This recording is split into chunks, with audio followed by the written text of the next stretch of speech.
লেবাননের সর্বশেষ খবরের জন্য বৈরুত থেকে সরাসরি আমাদের সাথে যোগ দিচ্ছেন আমাদের প্রতিনিধি মালিক জেদ্দা।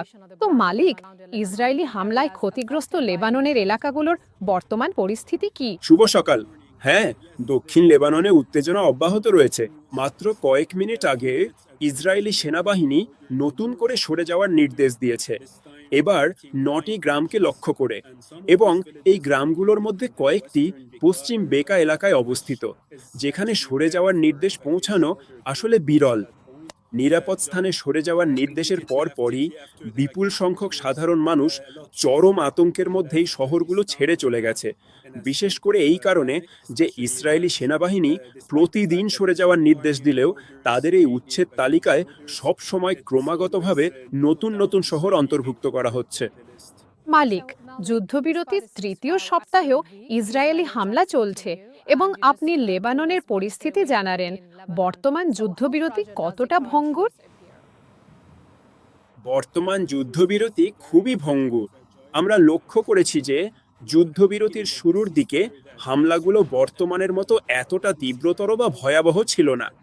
তাই হামলার মাত্রা দিন দিন ক্রমাগত বৃদ্ধি পাচ্ছে, যার স্পষ্ট অর্থ হলো এই যুদ্ধবিরতি যে কোনো মুহূর্তেই ভেঙে যেতে পারে।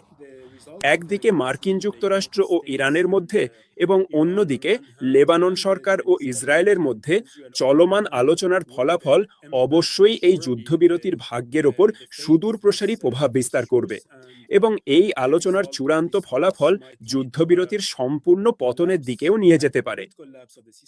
এটি অত্যন্ত উদ্বেগের বিষয় যে এমনকি আক্রমণের এই যে ক্রমাগত এবং আশঙ্কাজনক বৃদ্ধি, তা পুরোদমে শত্রুতা আবার নতুন করে শুরু হওয়ার দিকেও নিয়ে যেতে পারে, বিশেষ করে যখন বর্তমান পরিস্থিতি প্রতিদিন আরো অনেক বেশি অস্থিতিশীল এবং বিপজ্জনক হয়ে উঠছে। ও মালিক, লেবানন এবং ইসরায়েল এক দফা আলোচনার প্রস্তুতি নিচ্ছে। এই আলোচনা থেকে কি প্রত্যাশা করা হচ্ছে? আগামী বৃহস্পতিবার এবং শুক্রবার দিন দুদিতে যে গুরুত্বপূর্ণ আলোচনা হওয়ার কথা রয়েছে, তার ফলাফল এখনো পর্যন্ত সম্পূর্ণরূপে অনিশ্চিত এবং অস্পষ্ট রয়ে গেছে। বিশেষ করে লেবানন সরকারের পক্ষ থেকে বেশ কয়েকবার স্পষ্টভাবে জানানো হয়েছে যে ইসরায়েলি সামরিক হামলা যদি একইভাবে অব্যাহত থাকে, তবে তারা এই আলোচনায় কোনোভাবেই সক্রিয়ভাবে অংশগ্রহণ করবে না।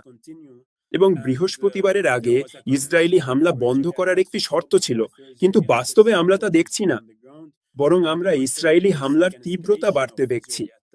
তাই বর্তমান পরিস্থিতির প্রেক্ষাপটে এখন পর্যন্ত মনে হচ্ছে যে এই আলোচনার ভবিষ্যৎ অত্যন্ত হতাশাজনক এবং নেতিবাচক, এবং চলমান সংঘাতের কোনো একটি স্থায়ী ও কার্যকর সমাধানে তারা শেষ পর্যন্ত পৌঁছাতে পারবে না বলেই মনে হচ্ছে। এবং অত্যন্ত দুর্ভাগ্যবশত এখন এমনটাই মনে হচ্ছে যে কোনো প্রকার যুদ্ধবিরতি বাড়ানো ছাড়াই এই গুরুত্বপূর্ণ আলোচনাটি শেষ হতে চলেছে।